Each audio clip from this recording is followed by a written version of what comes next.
Hey everyone, Daniel with HRT, and today I'm going to bring you our first edition in our Clone-ish Wars series.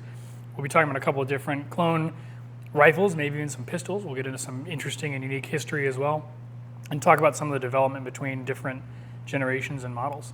So join us on our first episode of this as we talk about the Mk12 Mod 0.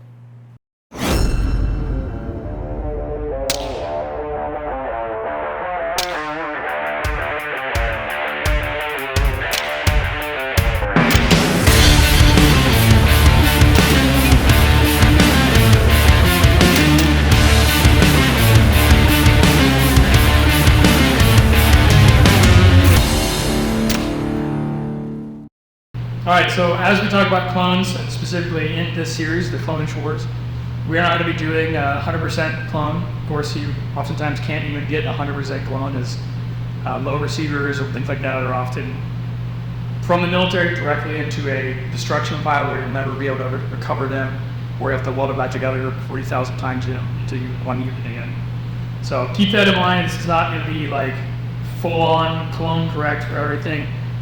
We are limited by budget and time constraints, but these are kind of a collection of things that we have assembled over the years and brought together on a kind of show-off and stuff. So first off, what is a Mk12? The SPR, Mk12 SPR program. So SPR is a special purpose receiver, not a special purpose rifle, although that term did come along a little later. So in this case, the Mk12 system was going to be just the upper receiver and then the suppressor that's attached here.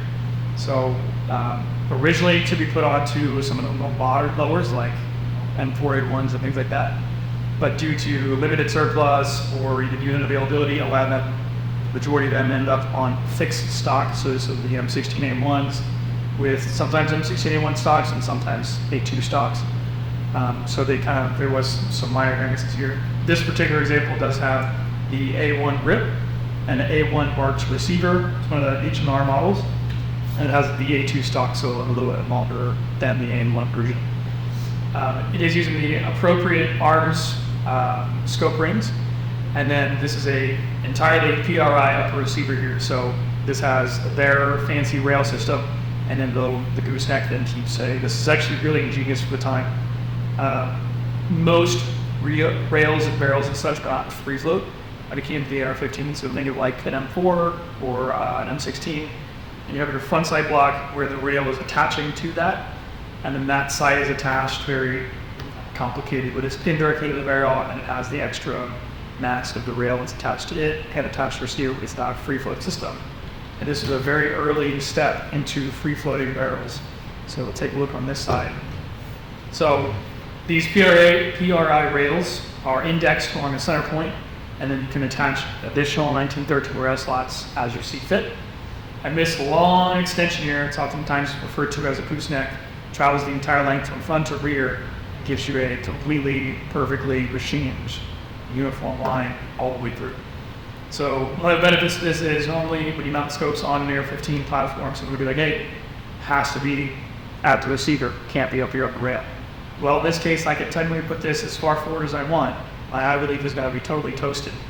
But this would still work and would be accurate because it is still one uniform machine. So very smart for them. It did allow them to put some like early PBS-14 style night vision mounts or the type of like thermal sensor thing with the unit they have access to could be out here. And as you can see on our opposite side, we have a PEC-2 laser. So it would have been correct for that period there. How far we have come technology-wise from this being the peak to PEC-15s that are this big to now we've got even smaller units, super lightweight units that are all over the place and pretty prevalent. Another cool thing they did here is the gas block is PRI's gas block. It does have a front sight that's attached. So if I, for some reason, lose my optic system, I can pull my rear sight back up, remove the optic, and I now at least have some form of backup sight system that's built onto the gun. I'm not going to be having to bolt that on somewhere. And then we have the Otter Creek OCM5 attached up front here. So this is a comparable item to the Optic Model 12. love rest. So this very familiar brake and collar system that you've probably seen floating all over the place.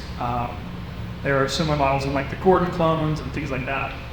So just a very unique and also very smart way of indexing your can, which will give you a reliable point of impact shift, because once you put a can, it'll change your zero. Once you move the can, it changes your zero. So this design allowed you to maintain your zero with the can on and not have to worry about your can shifting zero every time you install it, since it was going to be indexed correctly again. So very smart. And then Erling's fancy. I mean, it's this peak, 2003 machine and something.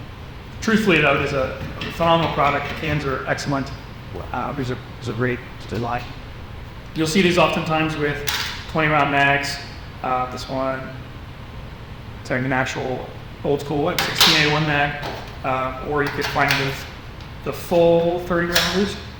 However, you see here I'm losing some of my range of travel. So a lot of times dudes will carry some of these 20 rounders and then maybe a couple 30 rounders if they're going to be supporting fire at some end, where they get a lot of fire where they can have it mounted to the bag and it works. Now, one of the interesting notes to the low receivers that we're kind of looking at earlier is they utilize the M16A1 receivers and the M4A1 receivers as opposed to M16A4s or M16A2s, because those often have the 3-round burst trigger packs. And if you've ever shot one of those, there are slight differentials between every trigger pool. And by using the full auto trigger kits that were at M16A1 and M4A1, they got around that because those triggers are either one shot, same pull every time, or they're full auto.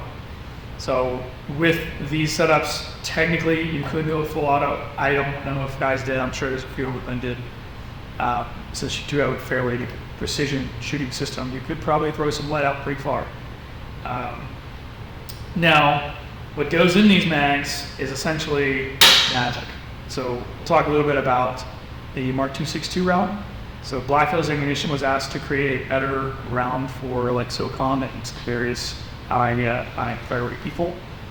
The issue being that we had moved to 62 grain, the light armor piercing round was meant to defeat like Russian soft body armor, not onto like level 3 plates, just for like soft body armor stuff.